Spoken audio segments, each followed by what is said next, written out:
नमस्कार, जनता न्यूजमध्ये आपलं स्वागत आहे। सध्या आपण भिलवडीच्या पुलावरती आहोत। पात्र तुडुंब भरलेलं आहे आणि सध्या भिलवडीच्या पाण्याची पातळी 39.5 फूट आहे। सकाळपासून भिलवडीमध्ये पावसाची संततधार सुरू आहे। आपल्या भिलवडीच्या ऐतिहासिक कृष्णा घाटाच्या अजूनही 3 पायऱ्या शिल्लक आहेत आणि काल सांगितल्याप्रमाणे कृष्णामाई जलतरण ग्रुप एवढ्या पावसात पाण्यात आंघोळीसाठी नदीवर आहे।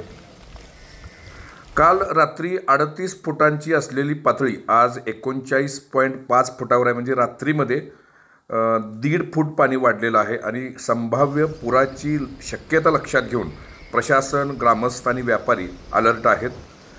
महापुराच्या बातम्यांसाठी अपडेटेड रहा। जनता न्यूज चॅनल सबस्क्राईब करा।